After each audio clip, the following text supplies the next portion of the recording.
السلام عليكم ورحمة الله وبركاته. الحمد لله إن الحمد لله نحمده ونستعينه ونستغفره ونعوذ بالله من شرور أنفسنا ومن سيئات أعمالنا. من يهده الله فلا مضل له ومن يضلله فلا هادي له. أشهد أن لا إله إلا الله وحده لا شريك له وأشهد أن محمدا عبده ورسوله. أرسله الله بالحق بشيرا ونذيرا وداعيا إلى الله بإذنه وسراجا منيرا. يا أيها الذين آمنوا اتقوا الله حق تقاته ولا تموتن إلا وأنتم مسلمون. يا أيها الناس اتقوا ربكم الذي خلقكم من نفس واحدة وخلق منها زوجها وبث منهما رجالا كثيرا ونساء. واتقوا الله الذي تساءلون به والأرحام إن الله كان عليكم رقيبا. يا أيها الذين آمنوا اتقوا الله وقولوا قولا سديدا يصلح لكم أعمالكم ويغفر لكم ذنوبكم ومن يطع الله ورسوله فقد فاز فوزا عظيما. اللهم صل على محمد وعلى آل محمد كما صليت على إبراهيم وعلى آل إبراهيم إنك حميد مجيد. اللهم بارك على محمد وعلى آل محمد كما باركت على إبراهيم وعلى آل إبراهيم إنك حميد مجيد. أما بعد فإن خير الحديث كتاب الله وخير الهدي هدي محمد صلى الله عليه وسلم وشر الأمور محدثاتها وكل محدثة بدعة وكل بدعة ضلالة وكل ضلالة في النار. قال الله تبارك وتعالى في القرآن المجيد: أعوذ بالله من الشيطان الرجيم. بسم الله الرحمن الرحيم. يا أيها الذين آمنوا أنفقوا مما رزقناكم من قبل أن يأتي أحدكم الموت فيقول رب لولا أخرتني إلى أجل قريب فأصدق وأكن من الصالحين. ولن يؤخر الله نفسا إذا جاء أجلها والله خبير بما تعملون.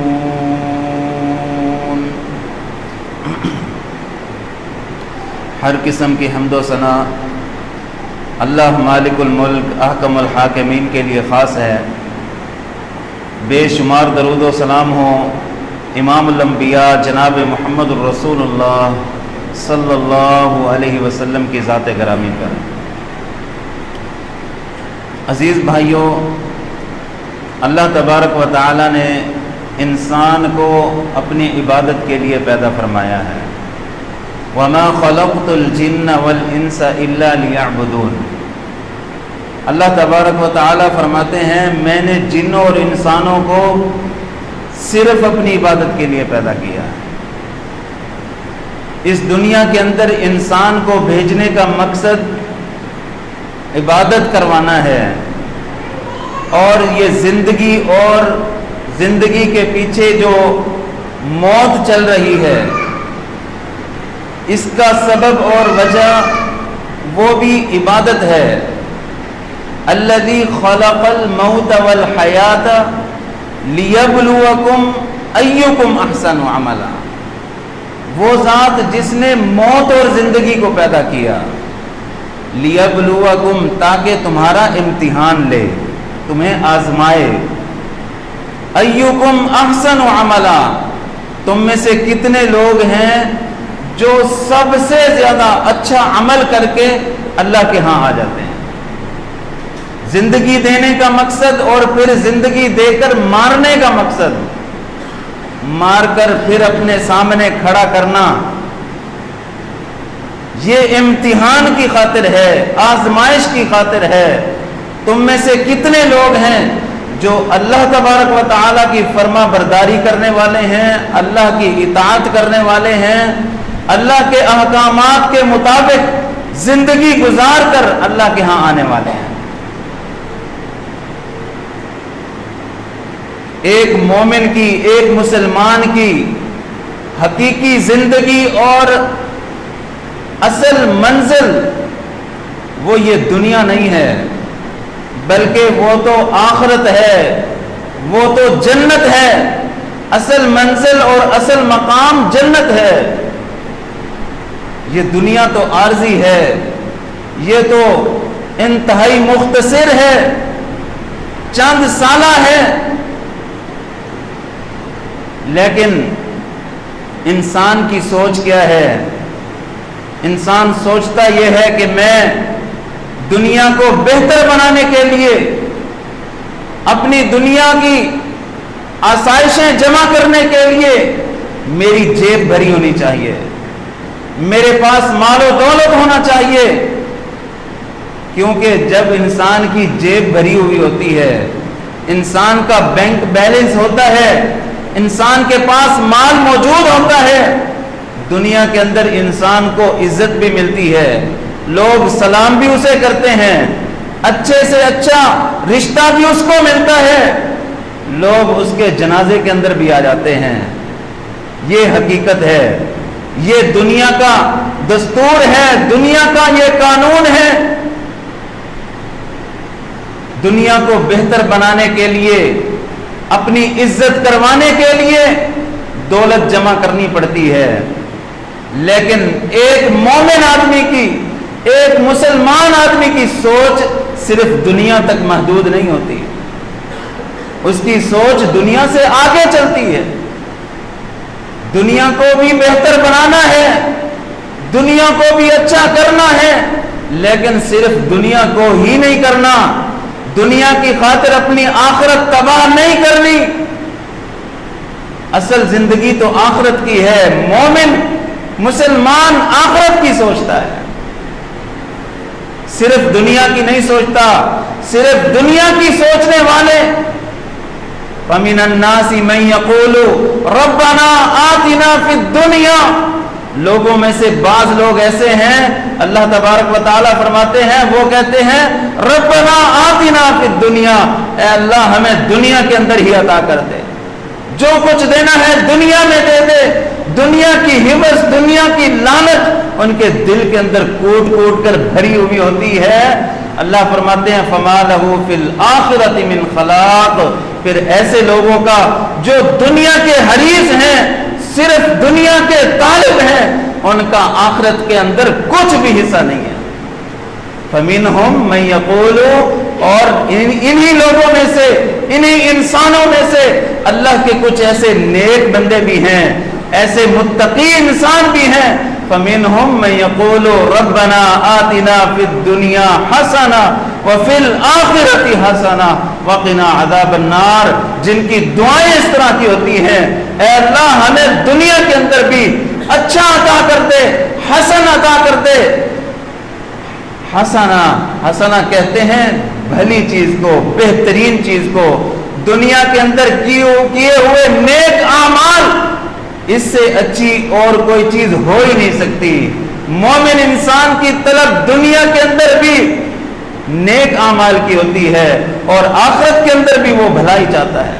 وَفِي الْآخِرَةِ حَسَنَةً وَقِنَا عَذَابَ النَّارِ، اصل جو چیز ہے مجھے جہنم کے عذاب سے بچا لینا۔ مومن آدمی کی سوچ یہ ہوتی ہے، فَمَنْ زُحْزِحَ عَنِ النَّارِ فَأُدْخِلَ الْجَنَّةَ فَقَدْ فَازَ، جس کو جہنم سے بچا دیا گیا، جنت کے اندر داخل کر دیا گیا، یہ شخص ہے اصل کامیاب ہونے والا۔ دنیا کے اندر بھی کامیاب ترین شخص یہی ہے اور آخرت کے اندر بھی کامیاب ہونے والا آدمی یہی ہے جس کو جہنم سے بچا دیا گیا، جنت کے اندر داخل کر دیا گیا۔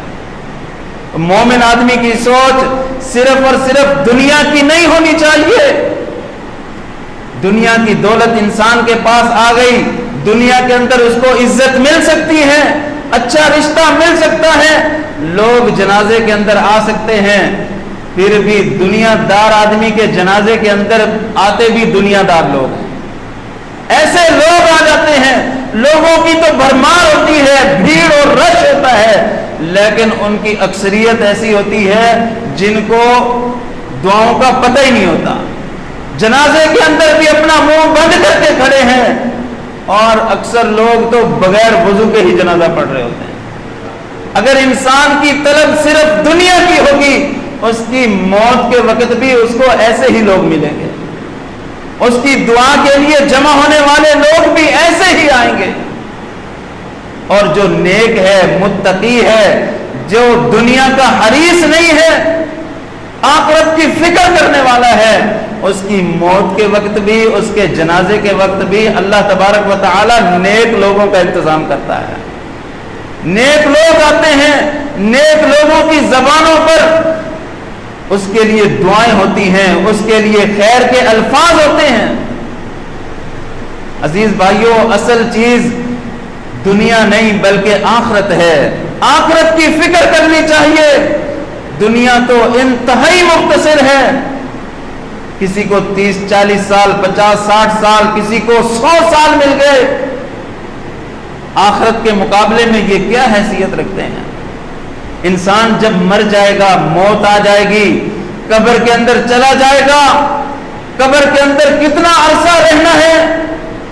آدم علیہ السلام سے لے کر آج تک اور پھر قیامت تک لوگ مرتے آ رہے ہیں، قبر کے اندر ہے، آج تک قبر کے اندر ہیں۔ ہزاروں سال گزر گئے اور آج مرنے والا شخص، اس کو بھی ہو سکتا ہے ہزاروں سال ہی قبر کے اندر رہنا پڑے۔ اپنی قبر کو اگر جنت جیسا بنوانا ہے، جنت کا باغیچہ بنوانا ہے، تو اس کے لیے نیک اعمال چاہیے، اس کے لیے احسن عمل چاہیے۔ الذی خلق الموت والحیات لیبلوکم ایکم احسن عملا۔ جب انسان کو موت آتی ہے، موت آنے کا وقت ہوتا ہے، متقی آدمی، نیک انسان جس نے اللہ تبارک و تعالی کی فرما برداری کی، اللہ کے احکامات کے مطابق زندگی گزارنے کی کوشش کرتا رہا، موت کے وقت اس کی کیفیت کیا ہوتی ہے؟ فرشتے اس کے پاس خوشخبریاں لے کر آتے ہیں۔ رسول اللہ صلی اللہ علیہ وسلم نے فرمایا، صحیح مسلم کی حدیث ہے، انسان کے پاس فرشتے آتے ہیں، فرشتوں کی جماعت آتی ہے اور اس سے کہتے ہیں اخرجی حمیدتن، اپنی روح اپنے جسم سے نکالو انتہائی سعادت کے ساتھ، انتہائی خوشی کے ساتھ، وبشری بروح وریحان، تیرے لیے خوشخبریاں ہی خوشخبریاں ہیں، تیرے لیے آسانیاں ہی آسانیاں ہیں، اور وَرَبُّكِ غَيْرُ غَضْبَانٍ، اور تیرا رب تیرے اوپر بالکل غصے نہیں ہے، تیرا رب تیرے ساتھ راضی ہے۔ یا ایتھا النفس المطمئنہ، اے مطمئن نفس، اطمینان والی نفس جو اللہ کی اطاعت کے ساتھ زندگی گزارتی رہی، ارجعی الی ربک راضیۃ مرضیہ، اپنے رب کی طرف لوٹ جاؤ جو تیرے ساتھ راضی ہے، تجھے بھی راضی رکھے گا۔ فادخلی فی عبادی وادخلی جنتی، میرے بندوں میں نیک انسانوں کے اندر داخل ہو جاؤ اور میری جنت کے اندر داخل ہو جاؤ۔ عزیز بھائیوں، اس کے لیے احسن عمل کی ضرورت ہے، اس کے لیے ایسے اعمال کی ضرورت ہے جو اللہ تبارک و تعالیٰ کو بہت زیادہ پسند ہیں۔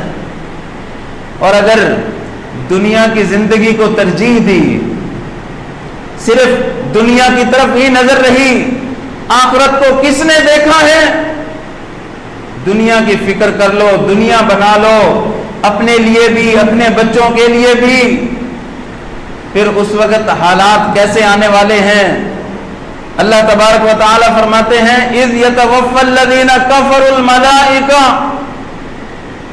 اے پیارے پیغمبر صلی اللہ علیہ وسلم، اگر آپ اس وقت کو دیکھیں جب فرشتے کافروں کی، نافرمان لوگوں کی روح نکال رہے ہوتے ہیں، یضربون وجوہہم وادبارہم، وہ ان کے چہروں کے اوپر تھپڑ مار رہے ہوتے ہیں، ان کے دبر کے اوپر، ان کی پیٹھ کے اوپر مار رہے ہوتے ہیں۔ اخرجو انفسکم، ان کو بھی کہا جاتا ہے نکالو اپنے نفس کو، اپنی روح کو نکالو اس جسم سے، غلیظ روح کو، اور وہ روح اس کے جسم کے اندر چھپتی پھرتی ہے۔ جس طرح چور کو پولیس والے پکڑنے آ جائیں، وہ چھپ رہا ہوتا ہے، کس طرح میری جان بچ جائے، اللہ کے فرشتوں کو دیکھ کر روح اسی طرح انسان کے جسم کے اندر چھپ رہی ہوتی ہے، وہ نکلنے کے لیے تیار نہیں ہوتی، فرشتے اس کو زبردستی نکالتے ہیں، تکلیف کے ساتھ نکالتے ہیں۔ رسول اللہ صلی اللہ علیہ وسلم نے فرمایا نافرمان آدمی کی، کافر اور فاسق فاجر آدمی کی روح اس کے جسم سے اس طرح سے نکلتی ہے جس طرح بھیگی ہوئی روئی کو لوہے کے دندانوں کے ساتھ کھینچا جائے، وہ ٹکڑے ٹکڑے ہو جاتی ہے، تار تار ہو جاتی ہے، اسی طرح سے فاسق فاجر آدمی کی روح اس کے جسم سے ٹکڑے ٹکڑے کر کے، تار تار کر کے نکالی جاتی ہے، اور اس کو بھی وہی الفاظ کہے جاتے ہیں اخرجی ذمیمۃ، اپنے نفس کو مذمت کے ساتھ نکالو، تمہارے لیے کسی قسم کی کوئی خوشخبری نہیں ہے، تمہارا رب تمہارے ساتھ بڑا ہی ناراض ہے۔ اس کی روح کو آسمانوں کی طرف لے جایا جاتا ہے، آسمان کے دروازے بند کر دیے جاتے ہیں، اس روح کو اللہ کی طرف سے اجازت نہیں ہے اس کو آسمان پر لے آنے۔ یہ فاسق فاجر ہے، یہ گناہگار آدمی ہے، یہ دنیا دار آدمی ہے جس نے اپنی آخرت کے متعلق کچھ سوچا ہی نہیں، حلال حرام کی کوئی تمیز نہیں کی، کوئی پرواہ نہیں کی، جیسا مال آئے جہاں سے آئے بس مال ہونا چاہیے، دولت ہونی چاہیے، دنیا کے اندر عزت ہونی چاہیے، ہر سہولت میرے پاس ہونی چاہیے۔ اس کے لیے پھر اللہ تبارک و تعالی کی طرف سے کوئی چیز نہیں ہے، اس کے لیے رسوائی ہی رسوائی ہے۔ ذوقوا عذاب الہون بما کنتم تعملون، اب چکھو رسوا کرنے والا عذاب اس وجہ سے جو تم عمل کرتے رہے ہو، تمہارے اپنے کرتوتوں کا یہ کیا کرایا ہے، تمہارے اعمال کا یہ سبب ہے، آج اللہ کی طرف سے عذاب چکھو۔ اس وقت فاسق فاجر آدمی، گناہگار آدمی، دنیا دار آدمی وہ اللہ تبارک و تعالی سے التجائیں کرے گا۔ جو آیت میں نے خطبہ میں تلاوت کی، یا ایھا الذین آمنوا انفقوا مما رزقناکم من قبل ان یأتی احدکم الموت، اے ایمان والو اس سے پہلے پہلے اللہ کے لیے خرچ کر لو، اللہ کے لیے اپنا مال خرچ کرو، اپنا وقت اللہ کے لیے خرچ کرو، اپنی ہر چیز اللہ کے لیے قربان کر لو، اس وقت سے پہلے پہلے تم میں سے کسی ایک کو موت آ جائے، فَيَقُولَ رَبِّ لَوْلَا أَخَّرْتَنِي إِلَىٰ أَجَلٍ قَرِيبٍ، پھر اللہ سے التجائیں کرنے لگے، پھر اللہ سے منتیں کرنے لگے، درخواستیں کرنے لگے، لولا اخرتنی، اے اللہ تھوڑا سا لیٹ کر دے، تھوڑی سی تاخیر کر دے، تھوڑی سی مہلت دے دے، الی اجل قریب، بہت تھوڑی سی، قریب کہتے ہیں بہت تھوڑی، چند لمحوں کے لیے، چند منٹوں اور چند گھنٹوں کے لیے مجھے دوبارہ دنیا کے اندر بھیج دے۔ اللہ رب العزت فرمائے گا اگر تجھے بھیج دوں کیا کرے گا؟ کہے گا فَأَصَّدَّقَ، میں صدقہ کرنا چاہتا ہوں، میں نے دنیا کے اندر مال بڑا جمع کیا ہے، دنیا کی دولتیں میرے پاس بہت جمع ہیں، میں دنیا کے اندر اپنے وارثوں کے لیے بہت کچھ چھوڑ کر آیا ہوں، فَأَصَّدَّقَ، میں صدقہ کرنا چاہتا ہوں، اپنے رب کے لیے تو میں نے کچھ خرچ ہی نہیں کیا تھا، مجھے تو حقیقت یہ تھی، مجھے یقین ہی نہیں تھا، ربنا ابصرنا وسمعنا فرجعنا، اے اللہ اب میں نے اپنی آنکھوں کے ساتھ دیکھ لیا ہے، اپنے کانوں سے سن لیا ہے، اب مجھے یقین آ گیا ہے، فرجعنا، اب مجھے واپس بھیج دے، نعمل صالحا، اب میں بڑے نیک عمل کروں گا، تجھے راضی کرنے والے عمل کروں گا۔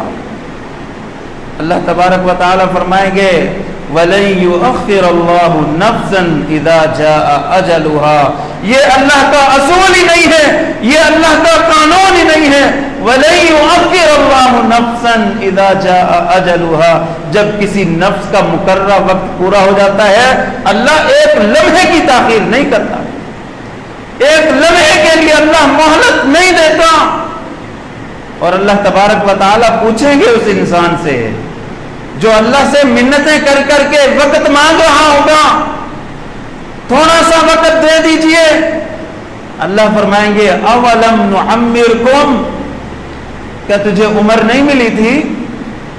50 60 سال 70 سال 100 سال کی عمر تجھے نہیں عطا کی گئی تھی؟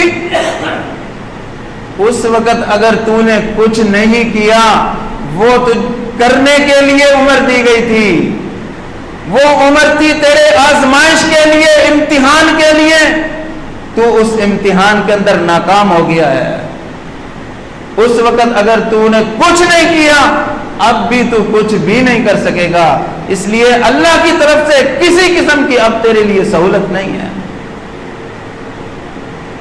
عزیز بھائیوں، ہمیں آخرت کی فکر کرنی چاہیے، اپنی آخرت کو بہتر بنانے کے لیے اپنا مال خرچ کریں، صدقہ جاریہ کریں، ایسے ایسے اعمال کریں کہ مرنے کے بعد بھی وہ ہمارے کام آتے رہیں۔ ہمارا ذہن یہ ہوتا ہے مر جائیں گے، ہمارے ورثہ مسجدوں میں سے قرآن مانگ کے لائیں گے، بٹھا دیں گے، بچوں کو بٹھا دیں گے، سپارہ سپارہ دے کے وہ قرآن پڑھیں گے، ہمیں فائدہ ہوگا۔ یہ جی اصالِ ثواب ہو رہا ہے، اس کا تو نہ قرآن و حدیث سے کوئی ثبوت ہے اور نہ ہی یہ کوئی دلیل ہے۔ کیا اللہ رب العزت اس کا ثواب تجھے پہنچائے گا کہ نہیں پہنچائے گا؟ ثواب تو اس چیز کا تجھے ملنے والا تھا اگر تو اپنی زندگی کے اندر مسجدوں کے اندر قرآن رکھواتا، قرآن خرید کے رکھتا، لوگ پڑھتے، اس پر عمل کرتے، تجھے ثواب پہنچتا۔ رسول اللہ صلی اللہ علیہ وسلم نے فرمایا اذا مات الانسان انقطع عنہ عملہ، جب انسان مر جاتا ہے اس کے اعمال اس سے منقطع ہو جاتے ہیں، اس کا اعمال نامہ بند کر دیا جاتا ہے، اس کے اعمال نامے میں پھر کچھ بھی درج نہیں ہوتا الا الثلاث، سوائے 3 اعمال کے۔ سب سے پہلا کام صدقۃ جاریہ، کوئی ایسا عمل کر کے گیا جو صدقہ جاریہ والا ہے، اس کے جانے کے بعد بھی لوگوں کو فائدہ پہنچ رہا ہے، کہ کوئی مسجد بنا کے گیا، کوئی مدرسہ بنا کے گیا، آپ کی مسجد بھی زیر تعمیر ہے۔ عزیز بھائیوں، یہ نادر مواقع ہوتے ہیں، ایسے مواقع انسان کو ڈھونڈنے چاہیے جب اللہ کا گھر تعمیر ہو رہا ہو، اس میں اپنا پیسہ خرچ کریں، اس میں اپنا مال لگائیں۔ مسجد کی تعمیر کے اندر آپ کا پیسہ خرچ کیا ہوا، مسجد کے پلان کے اندر آپ کا پیسہ لگا ہوا، یہ صدقہ جاریہ ہے۔ لوگ آتے رہیں گے، لوگ جاتے رہیں گے، اللہ کے گھر قیامت تک قائم رہیں گے، جب تک یہاں پر عبادتیں ہوتی رہیں گی اس بندے کو اجر ملتا رہے گا جس نے اس کے اوپر خرچ کیا ہے۔ یہ بڑے نادر مواقع ہیں، یہ بہترین صدقہ جاریہ ہے، یہ ایسے اعمال ہیں کہ مرنے کے بعد بھی انسان کا اعمال نامہ بند نہیں ہوتا، لکھا جاتا رہتا ہے۔ ایسے اعمال کیجئے۔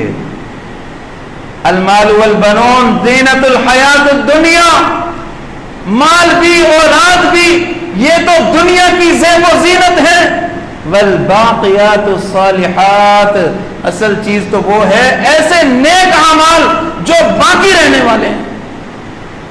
ایسے اعمال انسان کو کرنے چاہیے جو اس کے جانے کے بعد بھی باقی رہیں۔ والباقیات الصالحات عند ربک ثوابا وخیر عملا، ثواب کے حساب سے، عمل کے حساب سے اللہ کے نزدیک سب سے بہترین عمل وہی ہے جو صدقہ جاریہ والے ہیں، ایسے کام جو اس کے جانے کے بعد بھی لوگوں کو فائدہ پہنچاتے ہیں۔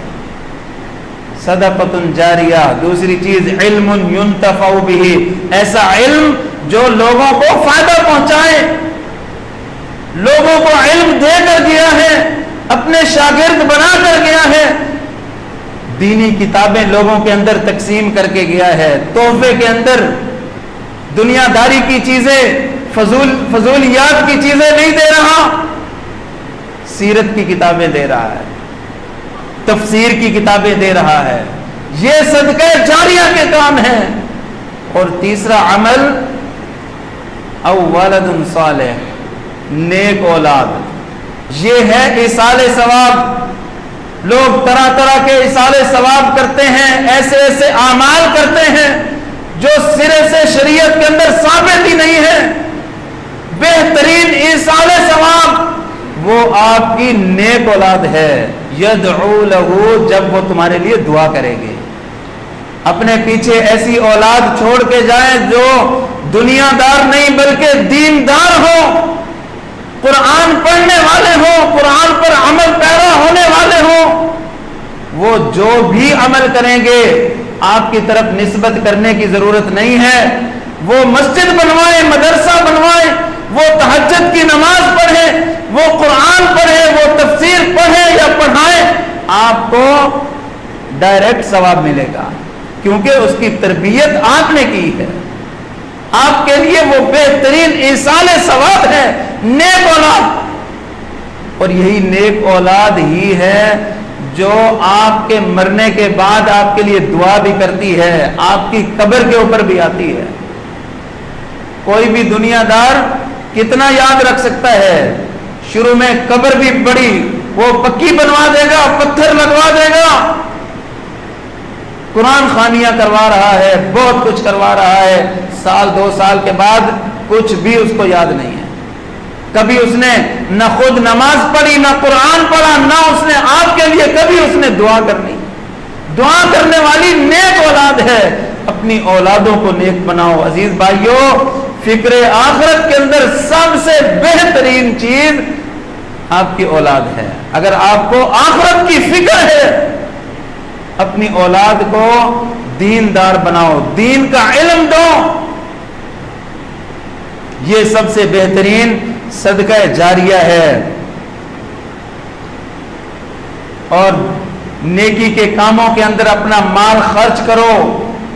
دنیا کے اندر لوگ سوچتے ہیں، غور و فکر کرتے ہیں، میں کہاں پر مال لگاؤں، میں پیسہ کہاں پر لگاؤں جہاں میرا پیسہ بڑھتا رہے، مجھے منافع بہت زیادہ مل جائے، کس کمپنی کے اندر مجھے مال لگانا چاہیے۔ آخرت کے متعلق بھی تو یہ سوچنا چاہیے۔ جس کا ایک دن کان مقدارہ 50,000 سنہ، جس کا ایک دن 50,000 سال سے زیادہ ہے اور ہمیشہ کی زندگی ہے، اس کے متعلق اگر مجھے کوئی فکر نہیں ہے، اس زندگی کے بارے میں نے کوئی کام نہیں کیا، میں نے اپنا مال خرچ نہیں کیا، تو پھر مجھے فکر کرنی چاہیے، مجھے اپنی آخرت سنوارنی چاہیے۔ دنیا والے کچھ بھی فائدہ دینے کے لیے تیار نہیں ہیں۔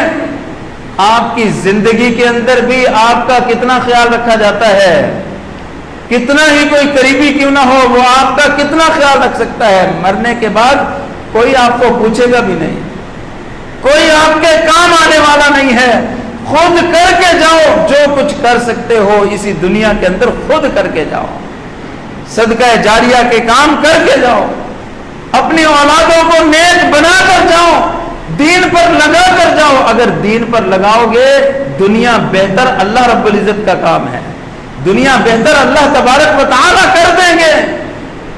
آپ ان کی آخرت کی فکر کرو، آخرت بہتر بناؤ، اپنے لیے بھی دعائیں کرو، اپنے بچوں کے لیے بھی دعائیں کرو۔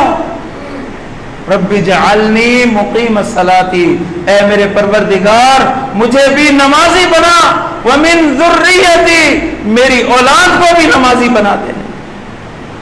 یہ دعائیں اللہ تبارک و تعالی نے قرآن مجید کے اندر سکھلائی ہیں۔ اپنی اولاد کی دینی تربیت بھی کریں، اپنی اولاد کے لیے دعائیں بھی کریں، اپنی اولاد کے لیے فکر بھی کریں۔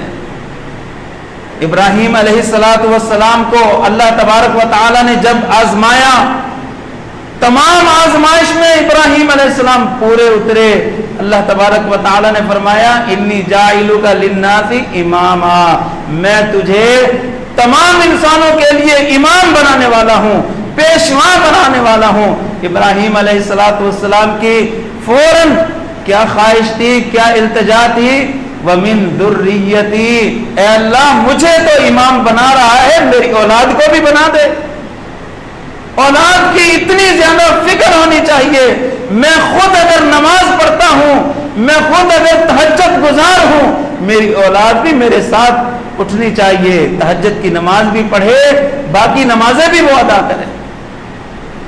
یا ایھا الذین آمنوا قوا انفسکم، اے ایمان والے لوگوں اپنے آپ کو بھی بچاؤ، وَأَهْلِيكُمْ نَارًا، اور اپنے گھر والوں کو، اپنے بیوی بچوں کو بھی جہنم کی آگ سے بچا لو۔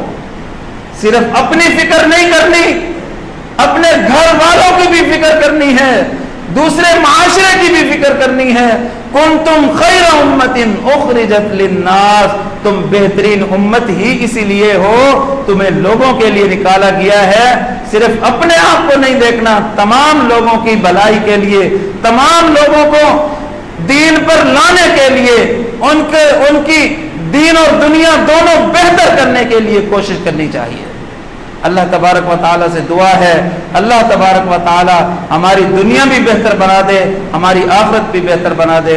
اللہ رب العزت نیک اعمال کرنے کی توفیق دے۔ وما توفیقی الا باللہ العلی العظیم۔